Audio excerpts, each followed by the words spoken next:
Spotlight. All right. Not so bad. Okay. All right. So, where are we now? All right. So today we want to look at the issue of interpersonal relations. I hope that you listen to the prayer, which says that we would be in an interactive session. All right. So please don't leave me hanging. All right. Recording in progress. Okay, right. Okay. Just checking the chat, and now actually going to move forward. Okay. So we want to look at interpersonal relations from the angle of barriers to enjoying deep relationships.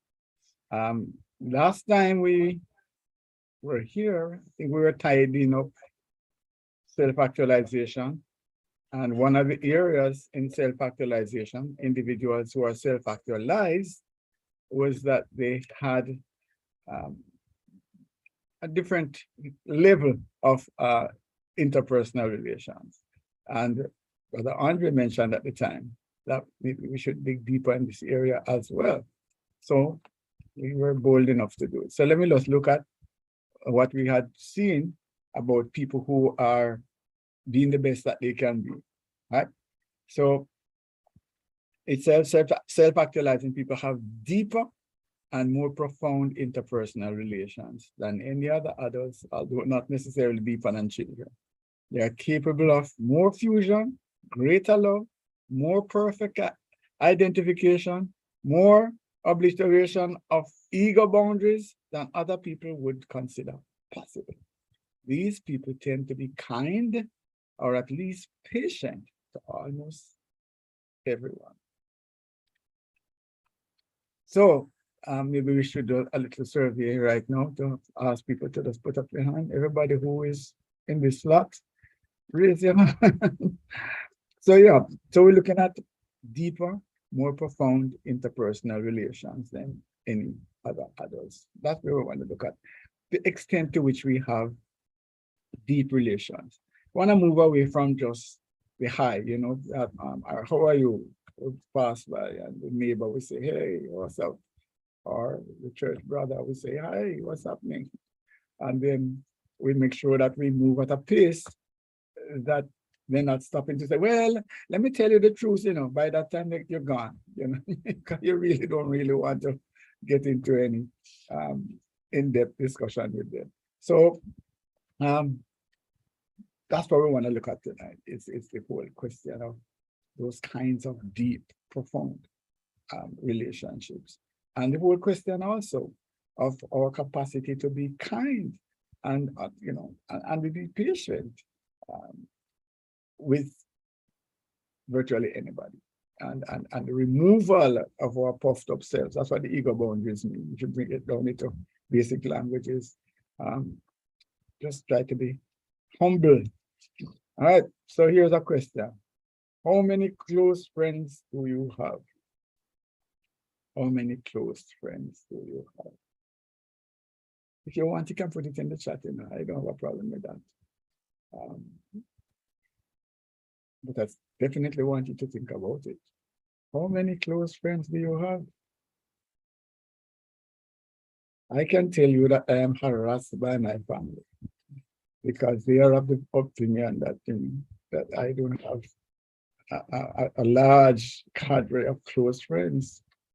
But they misunderstand what closeness means. I have close friends that I haven't spoken to in quite a while, but that doesn't mean we're not close. But anyway, that's my defense. That's my defense. So how many close friends do you have in all seriousness? Have you thought about it? Go on, put out your fingers and come. Maybe you don't need more than one hand anyway. Anybody wants to put anything in the chat about the close friends? You can show off, The brother Andre, he's still counting. He got how much you reach now, brother Andre? 30. How much? 42? Mercy. Okay, so here's some research. Facebook users have 155 friends on the platform. We consider maybe 43 to be friends, quote unquote friends, but only 4 of the Facebook friends they would trust in a crisis. So basically, most persons then would in the Facebook thing would look at that and maybe have 4, maybe 4 close friends, the average. And these are social people. Don't bear in mind, if you're on social Facebook, it means that you are willing to engage with people. So it's not this sort of we call people that hide away from this thing. Oh boy, language feeling. Okay, here's another chart. Where do you fit into this chart? 2% of persons have no close friends. Yeah. 14% have 1 to 2. And let us jump down to this now. 27% have 10 or more. So many of you here now are up into that round. But I suppose here, 39% have 3 to 5%. Yeah.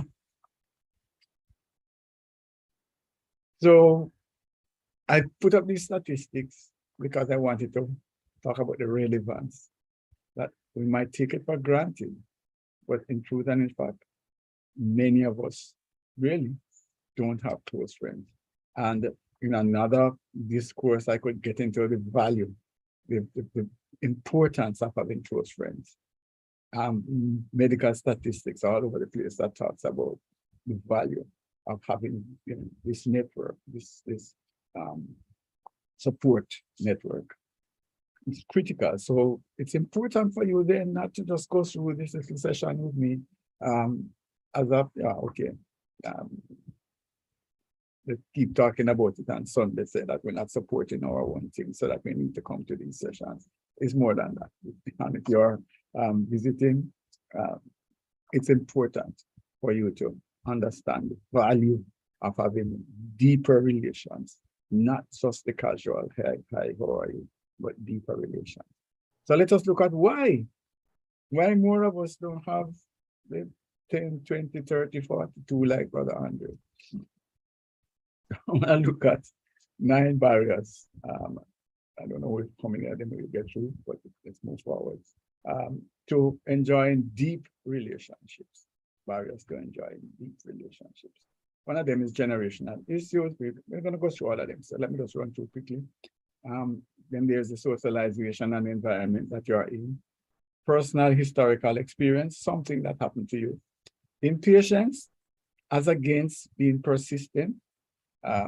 Self-esteem issues, whether it is your appearance, your finances, education, your feeling that you can't be trusted, so therefore you don't trust others. Failing to understand behavioral styles. In other words, you're communicating to people in a language that they don't understand behaviorally. Bias, and of course, maybe a policy decision that you make that I'm not into this relationship with people. My religion tells me not to do that.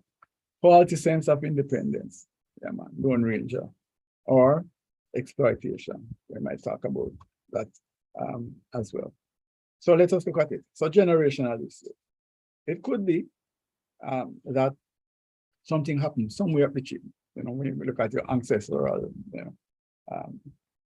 map, something might have happened. Grandpa or grandma, something happened. Somebody said something to them, or somebody betrayed them, or they just basically are not people that are willing to engage. They believe that they should just keep to themselves. So there was a disposition then that covered that family. Children came up, understood that this is how we live. We, stay away from people, and we don't trust them, and all of that. So it just keeps passing. No, this is who we are.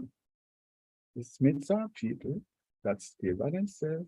We don't trust people, And we just trust ourselves and we trust God, and that's it. We don't into any kind of um, interaction and get close to people. And no, that's not. And that's the family tradition. And it just comes down and all of us fall in line. And if little Trevor decides that no, he's going to break out and try, pressures come on him to bring him, no, come back in line, brother. Come back in line. We do not talk to those people. We do not mingle with that. Anybody can identify with that this is a possibility, that this is something that is just passed down. And believe you me, there are pressures that can be brought in a family that can have people conform. Yeah. Unless you want to be kind of an outcast. So that's one possibility. That may not be as frequent now because people don't listen as much to their elders as they used to. But that's a possibility, that the whole framework is set up for this family unit to be by themselves, not into the carousing, not into that, not into all of these things. You don't mix up with these people, you never know what is going to happen. So keep to yourself, and you learn that from early. All right. Next one is your socialization, which is part of that. I'm looking at the whole socialization and the environment you're growing up with. Same thing. Don't trust people. Avoid strangers. So people are hypocrites. They will look in your eye and tell you, as a lie. Look in your face, tell you a lie. Don't trust them. Yeah. They will betray you. You see your closest friend, that's the one that's going to be, stab you in your back. And by the way, God, man, just don't trust man. The Bible tells you that. Don't put your trust in man, put your trust in God. So just live with you and your God. Sit down with your Bible. Remember, nobody go out and go talk. But just stay home, study your Bible. That's it. That's the plan. Do not trust man. And then, of course, they are devoid of any kind of interpersonal skills training. You just go through life and nobody ever really sat you down and talk to you about how to talk to people, how to engage, how to be polite, how to whatever. Anything that one would want to look at to say, well, in this life, we have to live in this world, we have to relate to people. How do you do that? We don't just send out our children and say, listen to me, you have to go to supermarket and buy things and so on. And you will just find your way, man. We're not going to teach you any math. We're not going to teach you to write or read. That's what we're doing. We're teaching them those things, but we're not teaching them how to handle a situation where somebody at school says something to them and they don't know how to respond effectively to it. Yes. I just got some feedback as to a report that might be going out that it's saying this individual might need to have a better understanding of how to deal with conflict. And we can see that. We just have to take up the newspapers and, the Jamaica Gleaner, and we can see that there's a huge deficiency in terms of interpersonal skills. The capacity to just deal with a simple conflict. We can't. We respond with violence, and we're just not able to work through things that a normal person should be able to work through. And so that's part of what would happen. So if we grow up in an environment in which we don't have the capacity to work through normal interpersonal challenges, issues that arise, then we might just decide to stay far from people. That's where it is. Or maybe our behavior pushes people away. So we don't have the opportunity really to get close, to have a deeper relationship.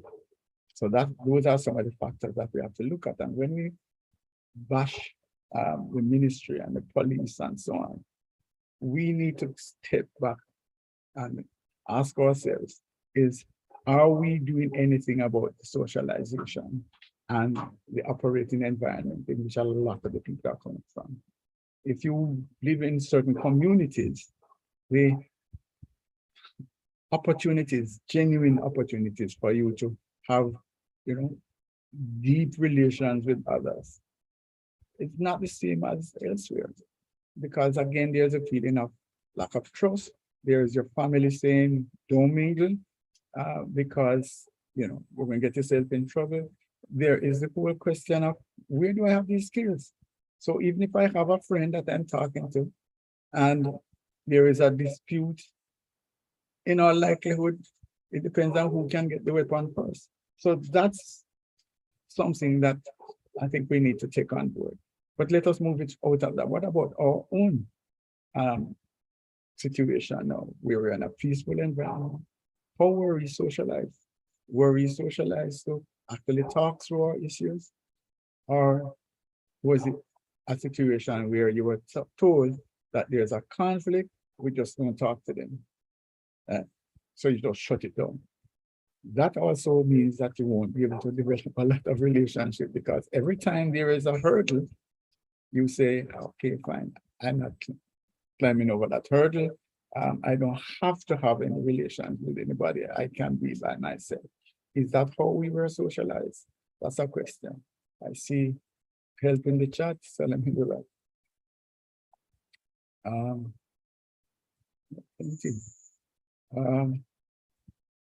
Kieran says, it's hard to relate to one another, to another generation, due to not having shared hobbies, music, okay, preferences, views, and life, etc. Okay, that's a good point. Yes. So the generation can be that, going back to that one then, is that there is no interest. We don't have any shared interest. That's a possibility. However, I can tell you that in functional families, the generations learn to share interests. So you would have parents, grandparents going to the swimming meet or the football meet, or being willing to sit down and play Uno or whatever it is with the grandchildren. And the grandchildren know the run come in and want to share what they did at school with mother or grandmother, grandfather.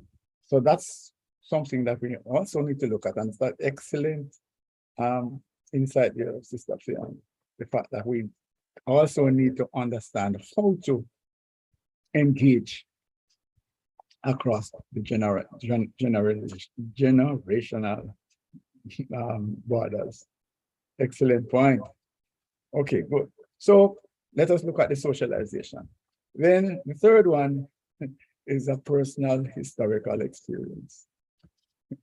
Let me tell you something. This will never happen to me again. Yes, yes, you betrayed me once, but never, you won't get this chance ever again. It will never happen again.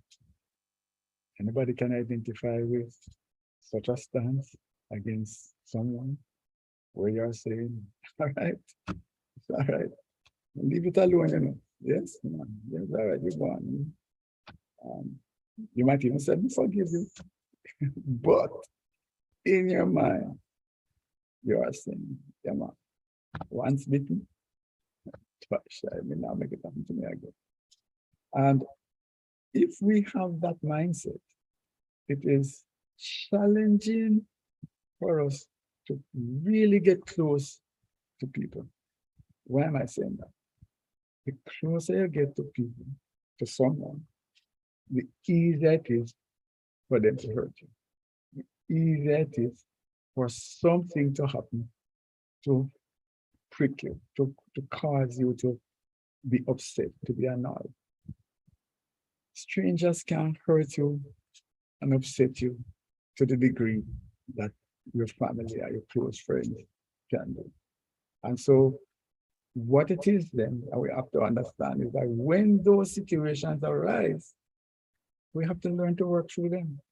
If we have this idea in our minds that we're not letting this go, not going to happen again. We're not going to make ourselves vulnerable again. It's going to be challenging for us to develop really deep and meaningful relations.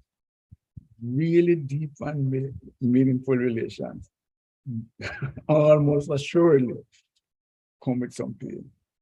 I would love to really on this issue have a discussion. Anybody wants to agree, disagree that it is hard to really get close to someone without ever having any sort of friction. I'm talking about a deep one where we're transparent, where we're honest and can speak our minds freely. That's what I call a deep relationship. We're not just saying hi, hello, and we just share a joke. Talking about a deep situation where people know you, you know them, issues come up, disagreements arise. Is this par for the course, or am I trying to create excitement? Anybody? Who has a close relationship that is absolutely free from any conflict? No, no. Trust me. I am with my friend or my wife for 30 years, and we have never raised our voice or had a conflict. Come, please, I want to share it. I want you to talk about that with me. Or is it that you would be willing to accept the concept that getting closer also comes with some challenges? And if we're not prepared to address the challenges, then maybe we would have lost that opportunity to have a deep relationship. But Andre, you have people see people all the time. I met any of them that are trouble-free? People that don't have any? Never. I'll say this much that I do believe that a part of our mindset of the never again is not wanting to experience the same level of pain or disappointment. And so that's why we go to that extreme, and I call it an extreme of never again. And but I really wonder. I remember saying this to a client of mine. I said to the person, I said, you sure you're not thinking too highly of yourself? Okay.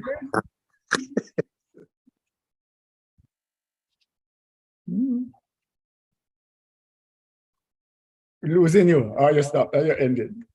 No, I ended. Okay, well, that's a good point. As a matter of fact, it will come up in one of the other reasons why we don't have, we can't, a barrier to having close relationships. But let us move forward. One of them is impatience. Yeah, we just fly off too easily, and but Andre, I tell you over and over, not do you understand? Say it over and over.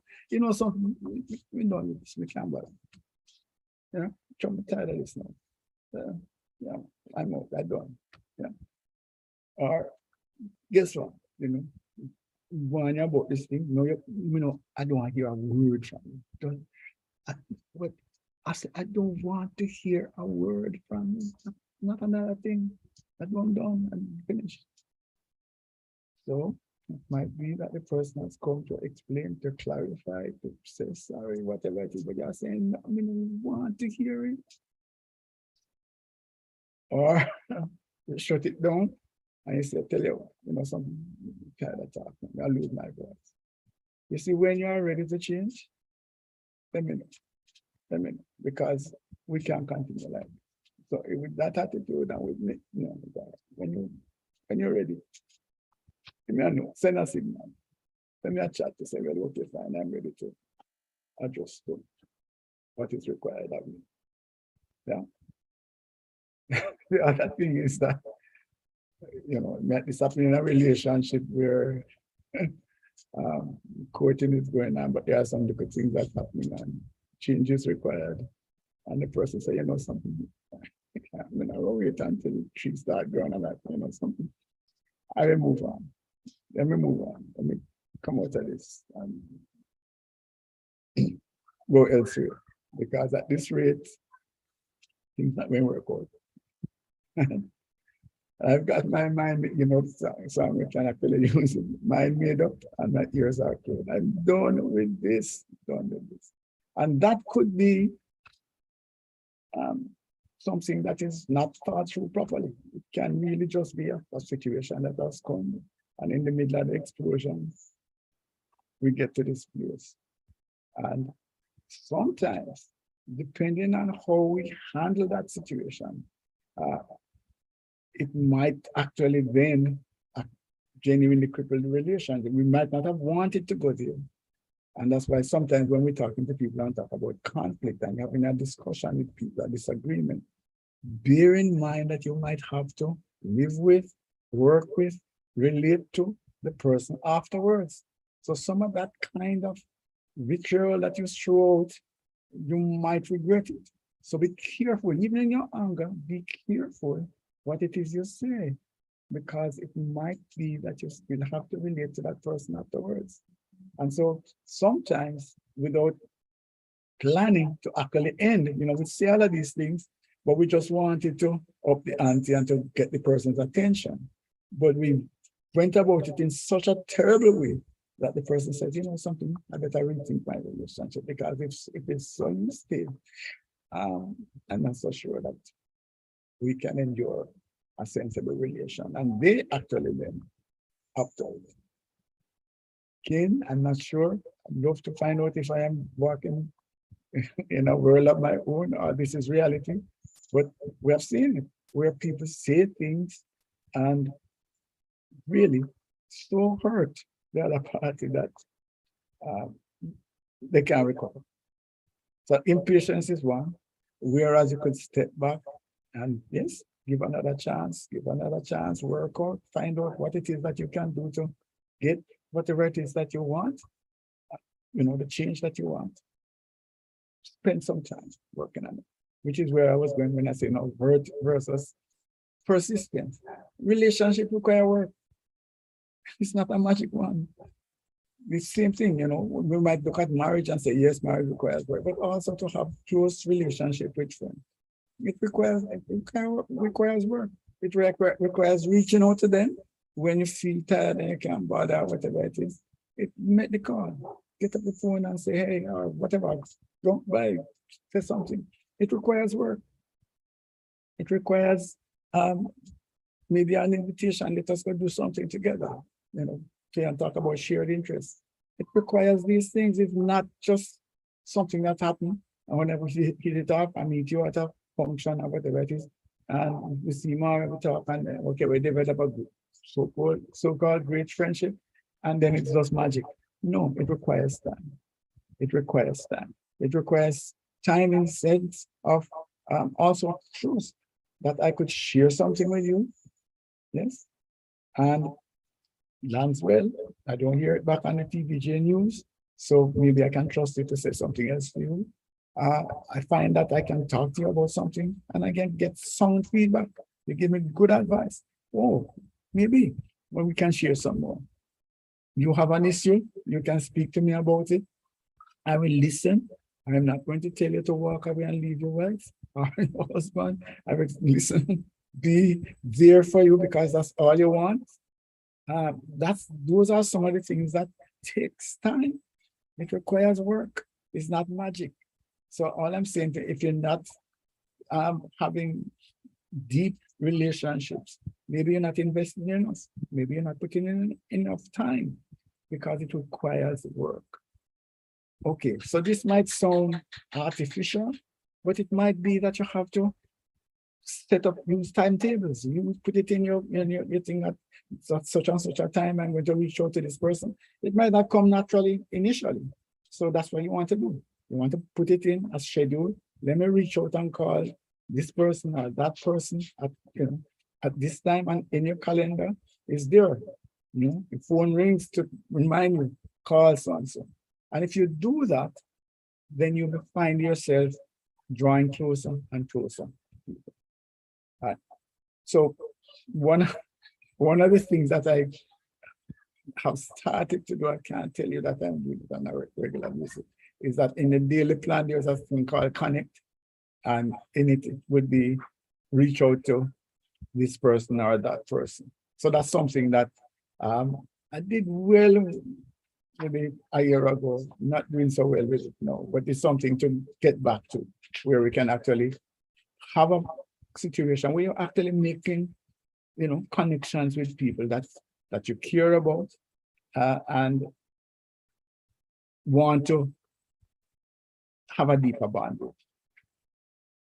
I don't know if this is something that sounds kind of like, oh my gosh, it sounds artificial, maybe, but given how busy we are, given what it is that we have on our table, with all the best with, oh my gosh, I should have called so-and-so. Oh, I don't speak to so-and-so in such a long time. Schedule it, put it in your calendar and make it happen. All right, I feel like this is a sermon. I don't get them, I might have to go on the list and call out people. But anyway, here's another one. Self-esteem issues. This is a big one now. This is now where you are pulling back because of a number of issues. And there could be, I only put like 4 of these areas here, but there are several issues related to esteem. I need to add one, what Brother Andrew was talking about, the arrogance one, full of yourself. I think I have it later on, maybe. So persons might feel that my appearance is such that people might not want to be around me. I saw somebody sent something from Brother Shaw that was reaching out to a young lady who was graduating. I don't know the full story. But she was graduating and she figured that nobody would tell her congratulations. I don't know if it is because of how she feel about herself, but that was clearly an issue, self-esteem. So what I'm saying is that sometimes you feel inadequate. It may be that you feel overweight, that you're too skinny, that you're too dark, or you're too light, or like this person that you have issues with your skin. Maybe some people have pimples, whatever. There are sometimes those things can cause you to stay away from people. And that's a challenge. This one is hard. As a matter of fact, maybe I should have started the whole discussion by saying there's no possibility of having deep relationships consistently if you don't understand yourself and if you don't accept yourself. You have to learn to love yourself, accept yourself first, understand yourself first, before you can really and truly be able to entertain those kinds of deep and meaningful and healthy relationships that we're talking about. Because if you have doubt about who you are, if you have doubt about yourself, how you feel, if you don't feel worthy, all of those things will make a difference. So I'm just going there now to say, let us look at these things. How do you feel about yourself? Are you comfortable in yourself? I was going to say in your skin, but yes, it could be in your skin, in your body. And then also, maybe I'm a support person. I don't have the money to entertain people. And I just drive a little car. I don't even have a car. I don't have the fancy clothes. Those kinds of things. The finances, who am I really reaching out to? Nobody wants to talk to me. That's, look at where I live. Those are considerations that we have to own up to. Our education. Yeah. I can't really formulate sentences or speak in a language that's really acceptable to the kind of people that I would want to relate to. So yeah. I don't think that people would trust me. So, I don't expect anybody to tell me their story because I don't know that they would trust me. But if I have doubt about my trustworthiness or whether people will, a perception as to whether I am trustworthy, I might have the same feeling about others. So I'm not going to share with them. So those are important barriers. And I can tell you that this one, especially, is major, is huge. some of these people really need to consider with Brother Andrew and sort themselves out if they hope to have meaningful relationships. And that's a segue right into Brother Andrew. Brother Smith. Hello? Yes, go on. That is you now. Right. In terms of the trust, could it also be that, I know it's under the umbrella of self-esteem, but could it also be that because you have self-esteem issues, you don't trust anybody? So it's not so much whether or not you can be trusted, but you don't trust anybody because you are projecting even your own fears onto them, or your own idiosyncrasies, or your own challenges, or your own self-esteem, or lack thereof, I should say, is part and parcel as to why you don't trust. You don't trust relationships. You don't trust whether another person is going to be genuine, whether they're going to have your back. And so this whole idea of trust, I think, goes very, very far-reaching in terms of self-esteem. Absolutely. Yeah, it's a two-way street, actually, because I have the doubt of questioning myself. As you say, it's projecting. I'm also want to wonder about others. I don't feel comfortable sharing because suppose this. So it is a cycle, really, because it starts with myself and doubting myself, and then I'm saying that maybe others would have been in the same position. So this is hard. I don't know. I hope that there's nobody that is listening to us, but maybe we're supporting others. Maybe we are, we have relationships, maybe at work, at church, that we could actually help persons and not just leave them, by themselves, but encourage individuals to come out, show your face, get them involved in your circles, maybe, so we can sort of pull them out. That's something that I would encourage, because it's not so easy for people who have, especially if you add all the things together. I'm coming out of this bad socialization, a generational issue. I'm in a bad environment. And then I also know, or maybe because of that, now I have self-esteem issues. And then you are telling me, okay, man, yes, go out. Open up yourself, reach out to people. Yeah, may not be as easy as it sounds. All right. Can't do this really without talk about the behavioral styles, because this is really a factor. Honestly, a lot of the problems come from a fundamental failure to speak the same language behaviorally.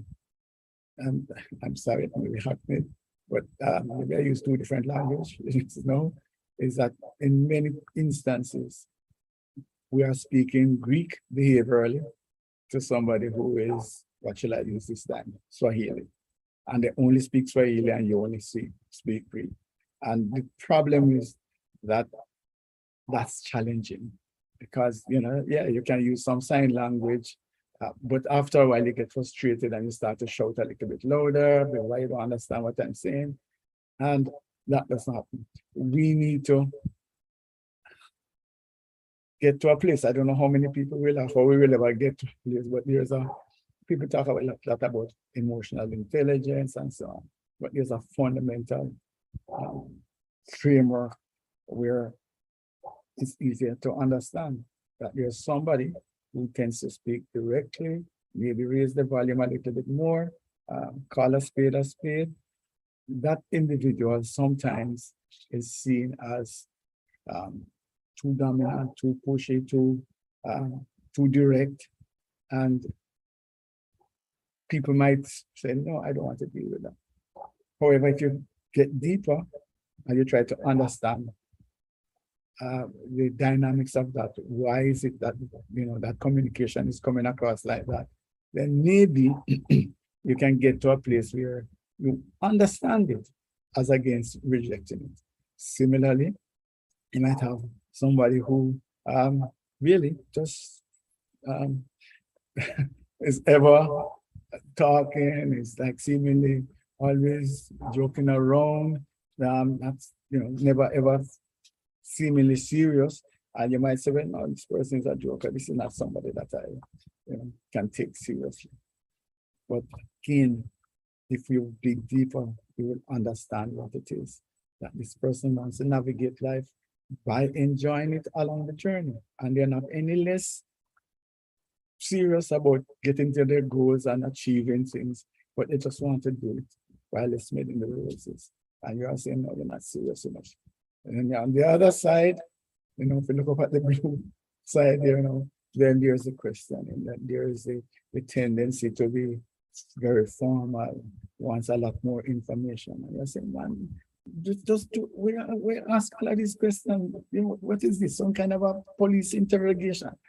You can't, and some maybe you want to avoid that interaction because you cannot spend the time to go through all of this. You just want a decision. Well, we have to go through all of it. Yeah. And then, of course, you have the individuals in green who you might feel, they wear their emotions sometimes on the sleeve, and they believe that people should be more sensitive, etc. So you say something, and it might hurt, it might last a little longer than you would think. And you say, well, just grow up and, you take everything to say that. Those are some of the things. But if we can get to stop for a while and understand that there's a rationale, there's a basis on which people communicate. There's a philosophy then, if you want, that underpins how people prefer to communicate. And if we can seek to understand that philosophy, then communication can be a lot easier. So I can start to close down saying, I'm not listening to you anymore because you're shouting, and start to maybe send a little signal to say, hey, maybe you need to lower your D a little bit so that I can hear you better. And I should then understand that, oh yeah, fine. I remember when I'm talking to you, I need to tone down this or do that. That's a platform, that's a pathway to really resolving a lot of conflict, and this is especially like maybe in the workplace.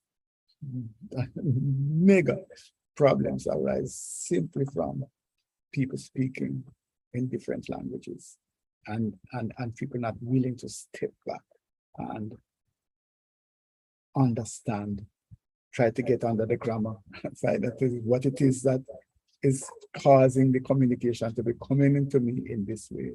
And critically, being willing, and this is a big part of what we need to start to do, is to go and say, hey, you're speaking to me in this language. I hear you better when you speak this language to me. Is it possible that we can meet partly so that, because the languages that we speak are not foreign languages, and not Swahili, is not Greek, is not Chinese. It's really the same English or patois. And what we just need to know is our tone, some of the words that we select, some of the mannerisms that go in it. And that's all that we need to do, is to say, I hear you better when you communicate with me in this format. Make sense? Come on board. I'm not moving 1 inch unless I get some feedback on this, because this is critical. We can terminate the call. Line in the sand, raising my D, line in the sand, and not moving until I get some feedback on this. Oh, go ahead. Somebody, go ahead. All right, we have a lineup now then. When they asked for it, you got it. Okay, go ahead, Raquel. Yes, very good point. Good evening, everybody. Very good point. Because even it's so relevant. Even when we talk to children, sometimes we tell them to use the inside voice, and we tell them to use this voice and so on. So it's important, and it might sound simple, but it's a very powerful thing to say and to do, because as you're sharing, persons might, for one reason or another, might have the tendency to shout or the tendency to, to be harsh.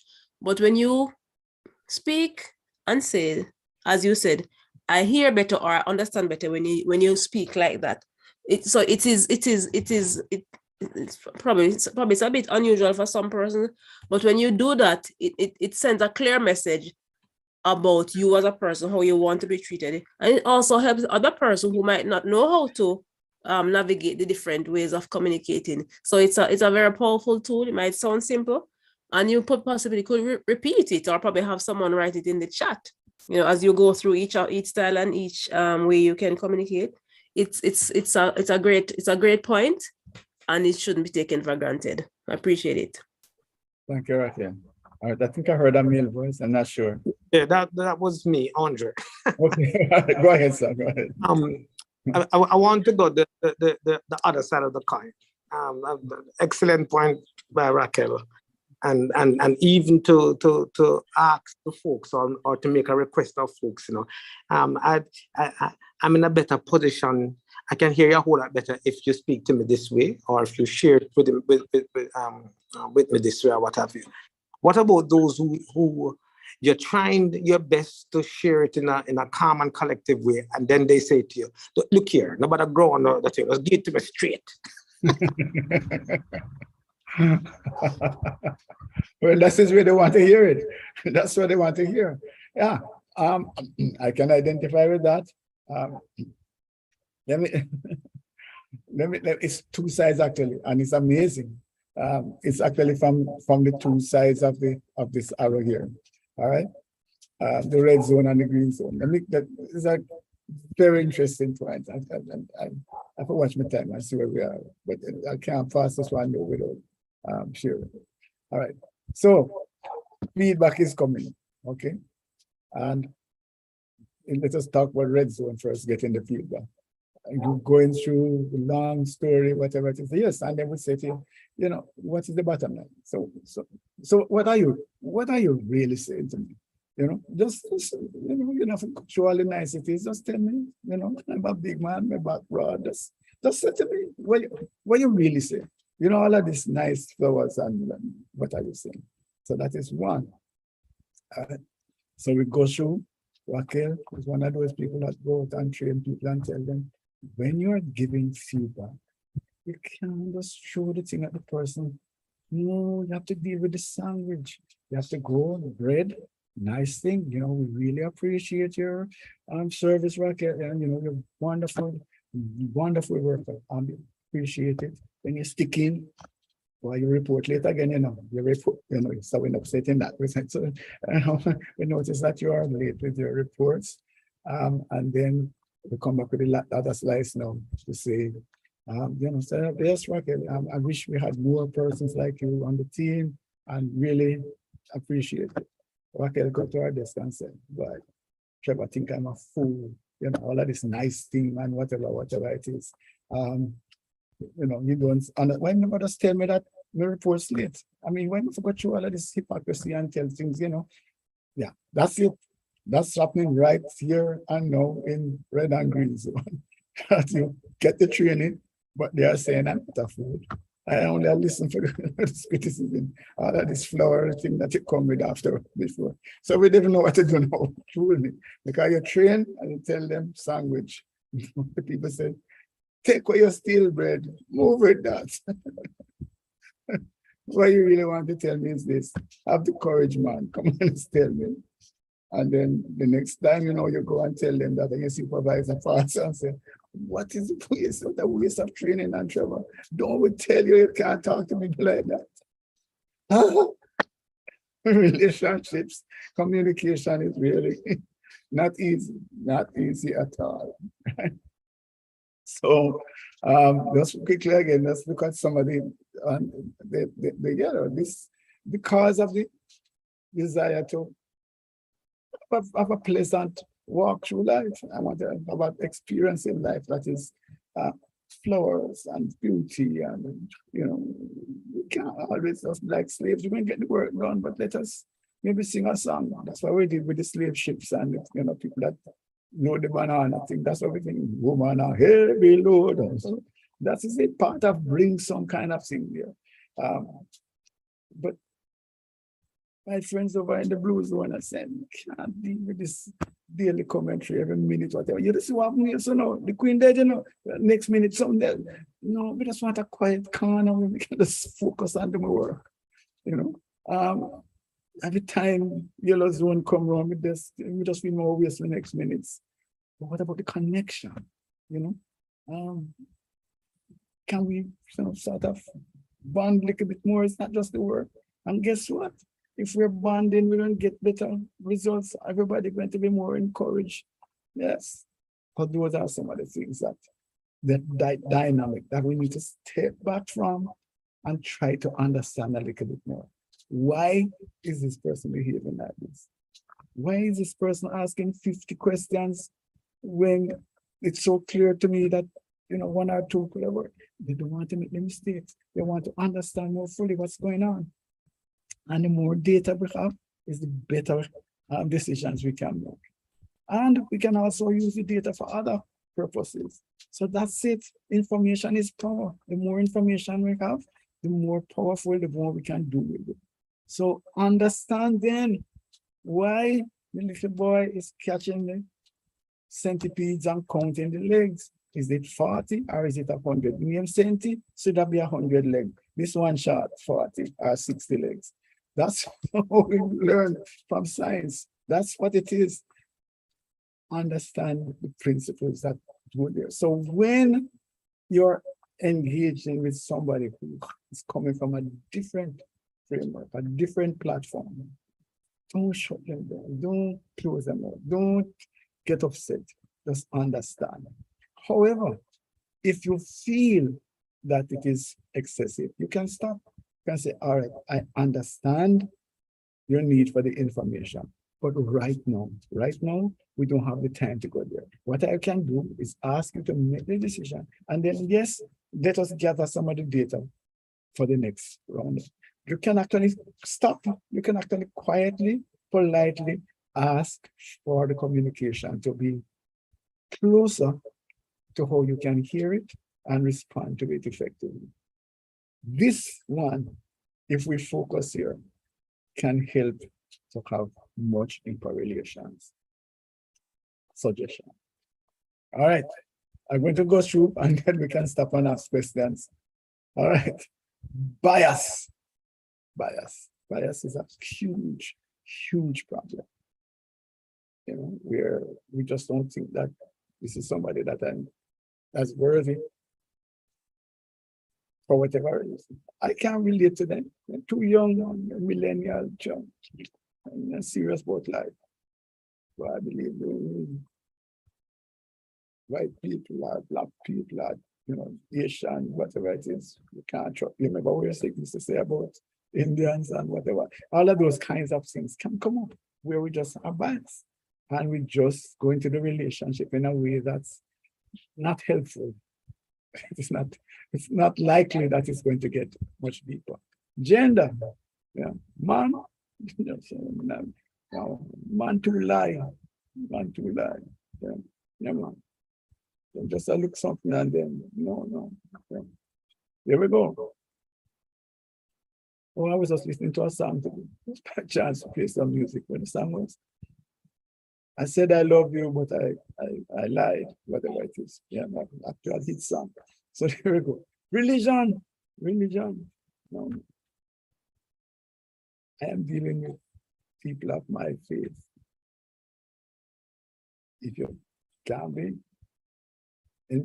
believer, join my faith. We are kind of out. Where your origin, where you come from, ethnicity, whatever. You can't trust people from Africa. What we say about one of the countries in Africa. You get an email and it looks like it coming from a certain country. Delete quick, brother, quick. Yeah. So when you actually meet somebody now who is from there, make sure that you have your passport locked down, password. What is it? Those things, I don't know. Again, maybe I'm creating excitement in order to have a presentation, but to me, these things happen. We talk about education already, and then there is fiance thing, the interest. There's no shared interest.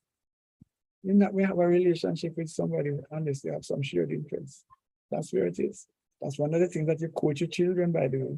I'm trying my best to say, watch some sports.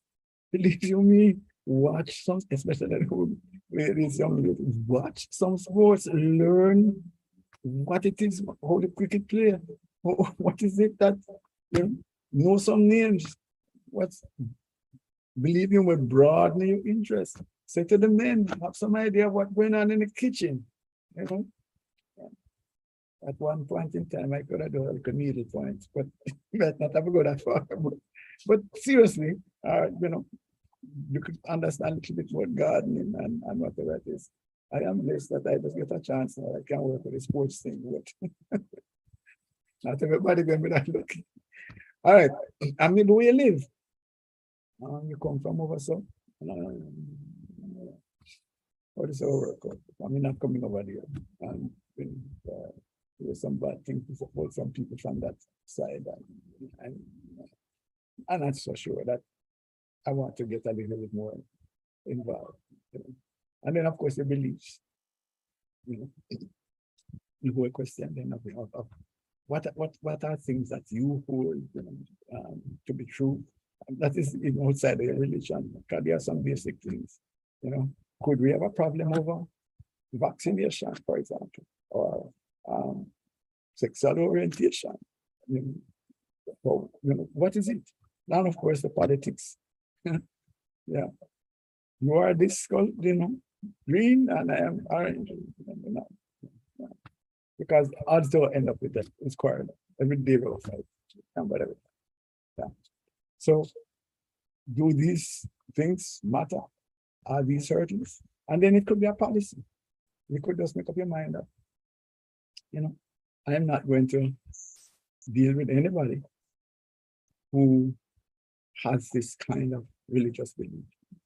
I am not going to have any relation with, discussion, any serious thing with somebody beyond this age or below this age, because or above this age, because them people too I take them, setting them ways and not going on that road. So there are some policy things that you could make around all of this as well. Yeah. All right. Drawing down. And then we can actually have a discussion afterwards. Here's a faulty sense of independence. This is where Brother Andrew's thing had come in. If it is to be, it has to be me. It's not a one person. I just have something. I'm comfortable with me.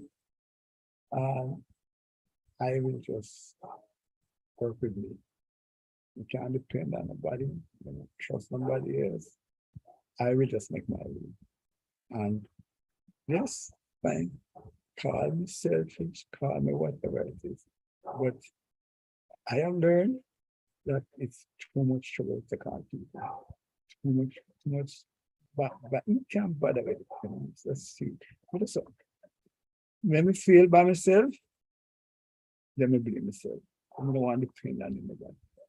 Sometimes people come in a partnership, but once it's a little trouble, you turn against you and give up. And I just go and take my time and just be myself, just work by myself. Anybody can see a problem with that? Why do we not respect somebody else that conscious view of themselves? That's a question. Is there anything wrong with this?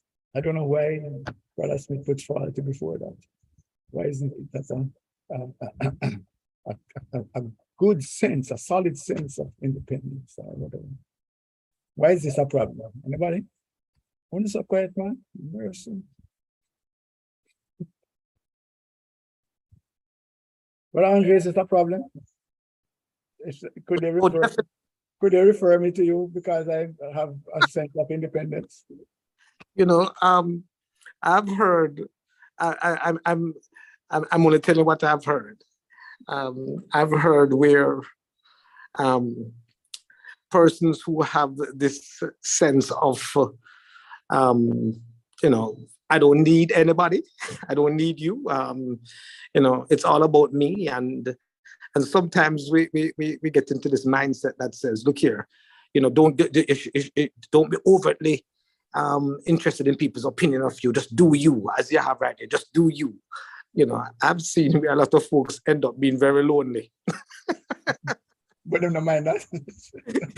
Well, they want to be alone, but not lonely. Okay. Actually, they resent it. The truth is, and so what they do is so they flaunt it, as if to say that they're okay with it. But the truth is, they really want somebody to love them, somebody to reach out to them, somebody to say, how you doing? But sometimes it is their fears that they're answered to. Sometimes it is a past pain that they have experienced. And so, something is best. I'm only going to go to this extreme because of what has happened to me into the past. But this is not a preferential stance. I'm only going here to protect myself from getting hurt again. So I'm just saying that it's really, that's why it is a really faulty sense, because generally speaking, in terms of human being, and everybody needs somebody. That's right. You heard, but I can say it again. Everybody needs somebody. And so the person who says, I don't want anybody, I just want to be left alone and everything. As a matter of fact, we even have a personality disorder that speaks to that kind of mindset. I will not wait to announce it, but seriously.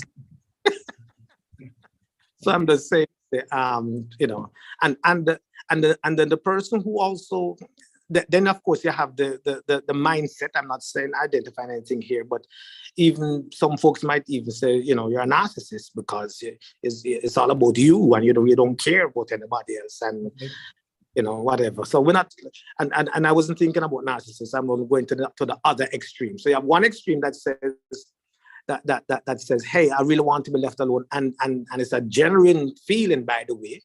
But it also identifies a personality disorder. And then you have the other one now that flaunts it and is very proud of being this way. But then again, so either one, I'm just saying to you, that's why I agree with you. It is a faulty sense of independence. All right. Happens though that people are out there and not taking on anybody else and just really trying to look out for self. Look out for number one. That's what they would say. Yeah. All right. The last one, exploitation. Gaslighting, if you want. Go back even to the narcissistic behavior. The whole everything is, it's all about me. And by the way, I'm going to get all that I can by exploitation. This is it. Look for the weak, look for the gullible, and exploit them. And so why am I putting that here? Because we're talking about meaningful relationships, yes, deeper relationships.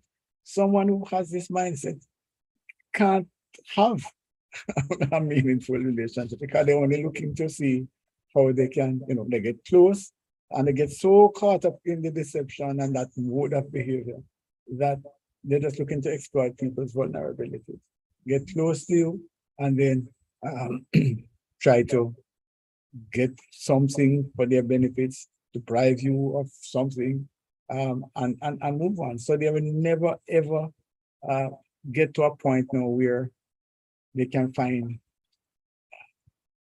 a true, transparent relationship. They can't enter into one because they don't know how to do it. And the history keeps repeating itself in that way. And when we read about these people, especially the stories that we get are about men who have serious situations. Some of them actually murdered the wives and go back into another relationship and the person fall in love with them. We had a series where we did on gaslighting, same kind of idea, where you somehow they develop the capacity to be believed, to be trusted, to be actually be even given control over the individual. So let us say, the individual goes home And then what happens afterwards? The relationships are not good. I'm going to get myself in deep trouble, but I think also in the political sphere, that is something that happens. And we can see politicians who actually use people. You get them close, they serve you, they're working all right, they say something that you don't agree, or they're not that much useful to you again, and they're out. That's sort of what I'm talking about. So there's no room for meaningful relationship. It's just a user situation. All right, so those are the 9 that I wanted to do. I allocated time for this course. Is there anyone that stands out for you? Anybody that you want to, that resonates, that you would like to have us look at again? This is your time now. About 5-10 minutes of discussion. Anybody? You can just mic up or type in the chat. Any one of these that resonates with you?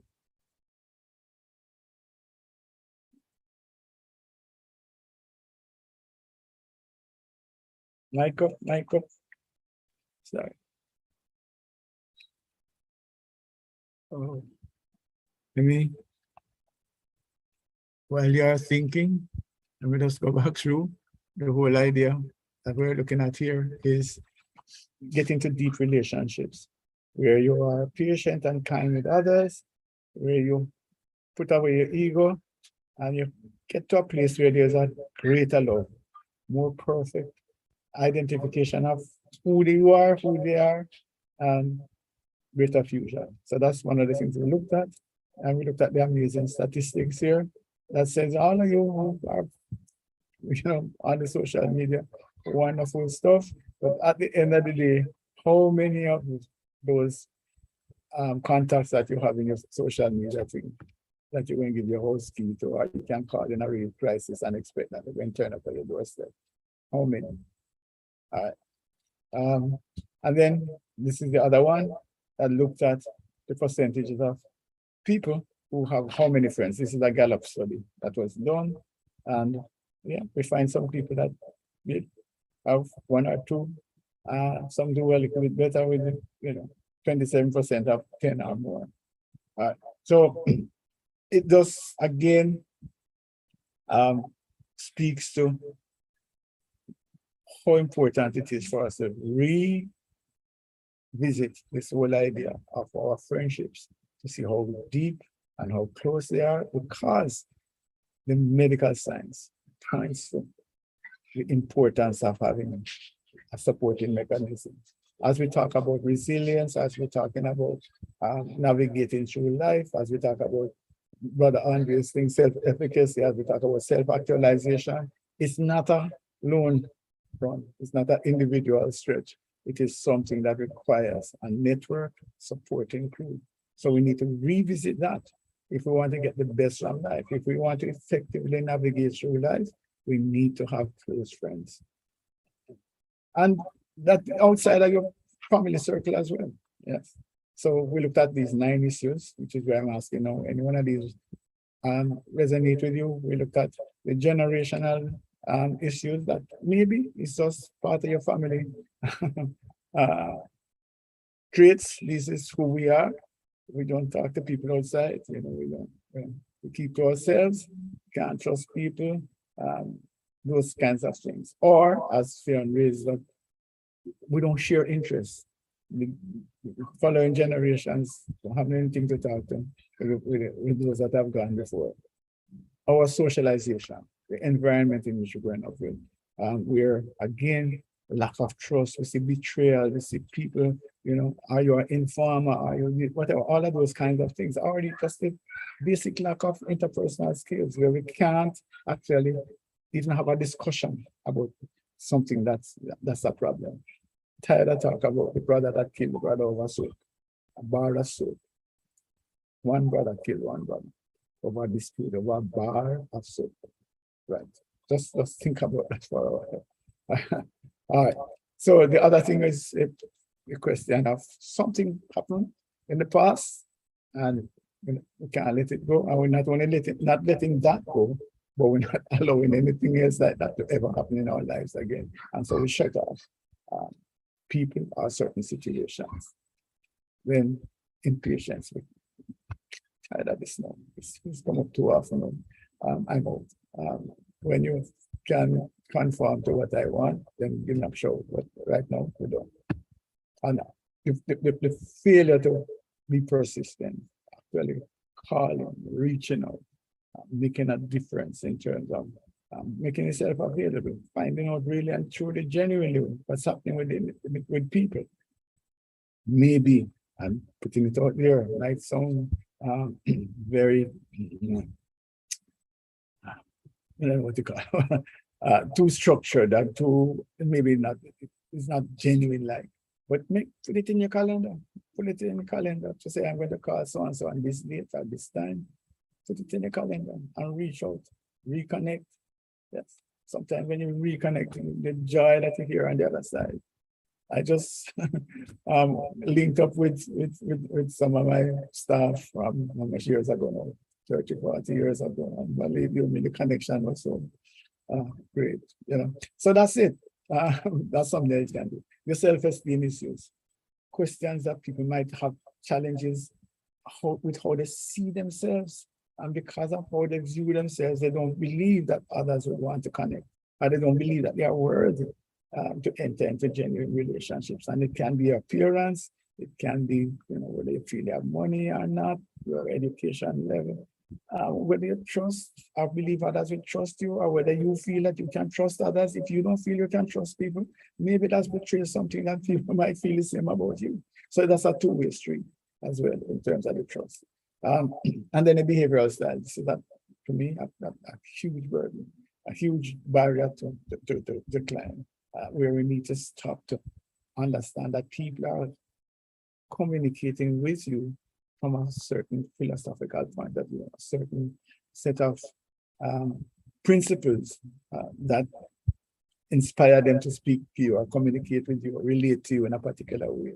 And if we understand that everybody has a different way of communicating, and if we stop to look beyond that, kind of move that out of the way and just listen to really what it is that they are saying, that would help.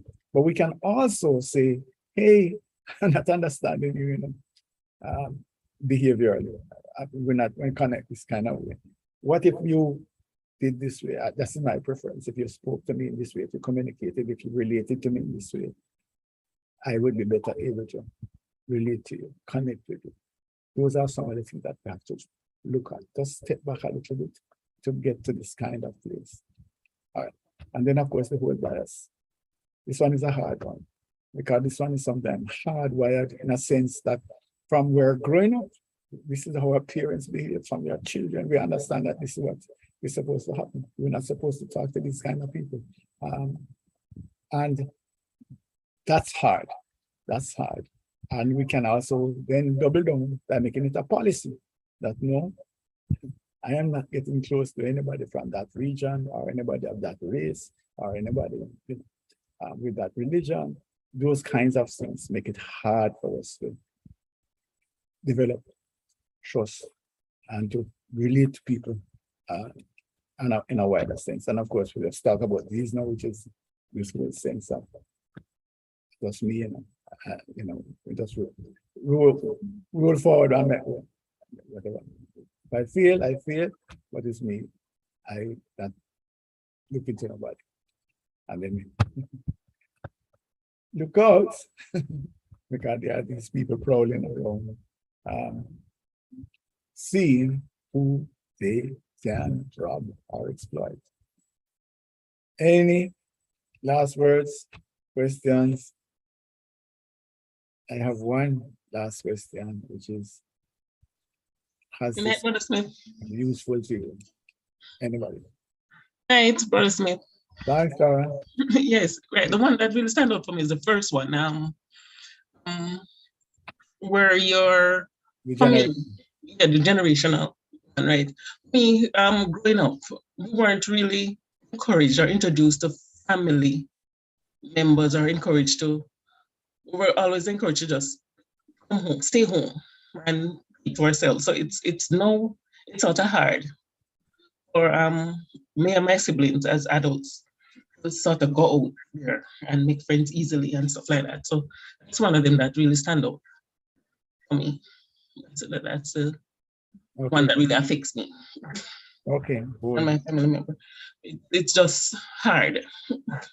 And to break it now, sometimes you have to dig deep within yourself and just try. But it's very hard for us because it's used from our parents, both sides. And we have with our parents, we have a lot of relatives that we don't know. And what our parents chose not to introduce or us as children. Some of the even when my father died, that's just the time when I really met some of his our relatives, and there are a lot, and it's sad, but something that I'm working on. Okay.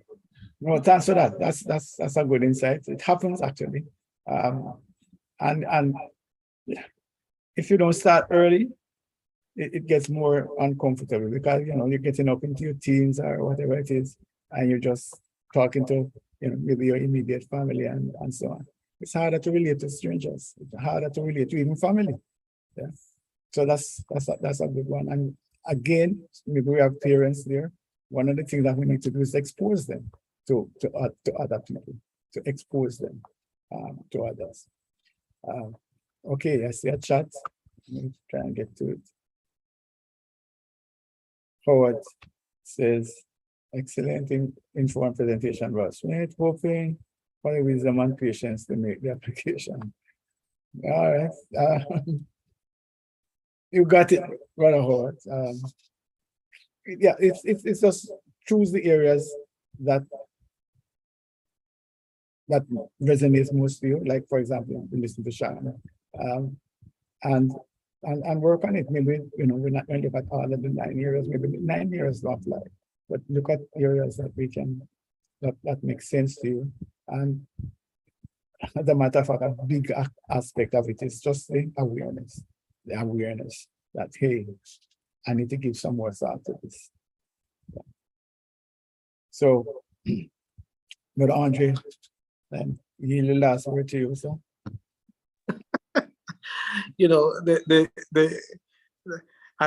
Let me say it again, get myself in problem.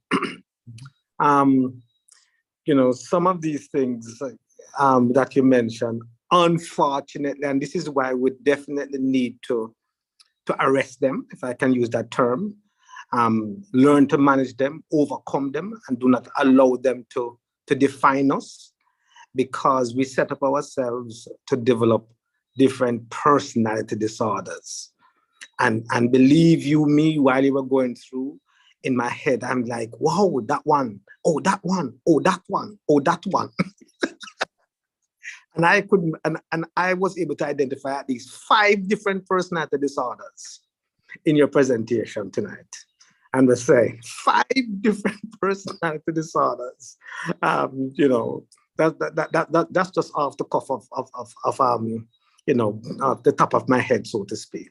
So I'm just saying here, this is why we not only have presentations like this, but we need to find out how we can manage it. I don't know, but I would like to do something similar. Okay, October 1st is your time. Okay, all right then. But I'm thinking about managing me so that I can manage my relationship with you. That is what is into my head. Managing me, and it's you, is this thing here. Put me into that place where if we don't learn to start to take responsibility for what is happening to us, and sometimes, because a lot of time we make a lot of excuses. We say, I saw me grow, and this is what me know, and all those things. And therefore, so we recognize that something is wrong, or that we need some kind of adjustments in our lives. But sometimes we just don't put in the sacrifice or make some conscientious efforts to ensure that the change occurs, so we have a different outcome.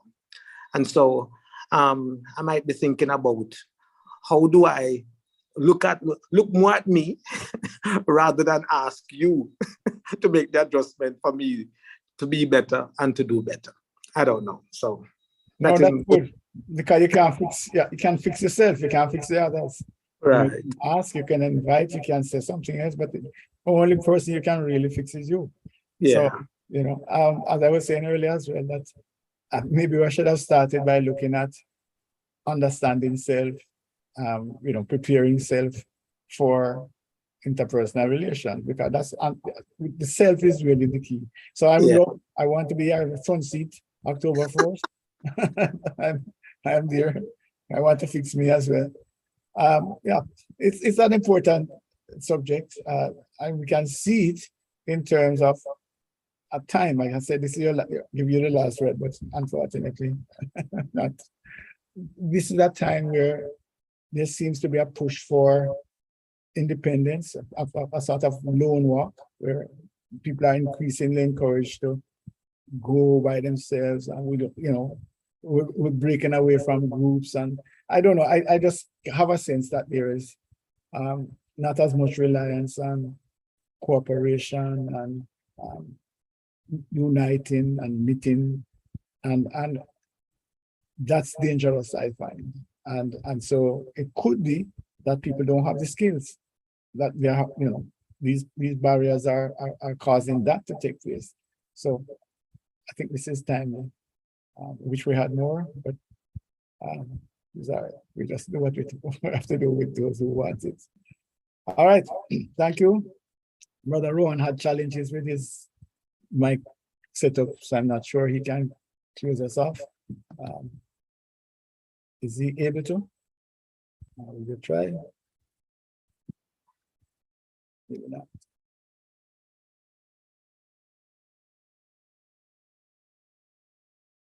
All right. Let me just invite you to share with us tomorrow as we worship at the St. Andrew Church of Christ.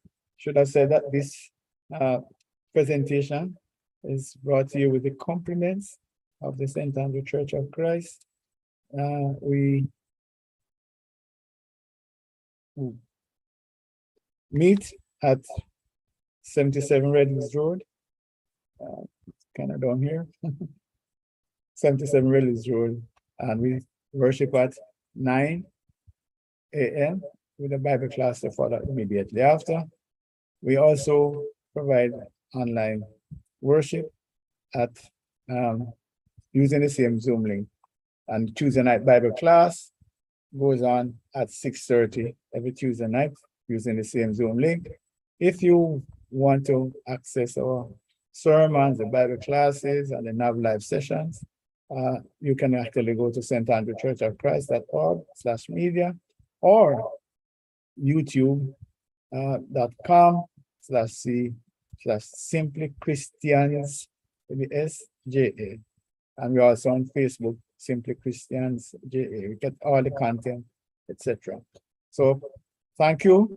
Thank you, Brother Andre. Thank you, all of you who have participated. Look forward to seeing you on the first Saturday. We meet on the first Saturday and the third Saturday of every month. And as I said, we want to invite you to our worship tomorrow at 9 and the Bible study immediately after. Thank you. May God continue to bless you, and goodbye.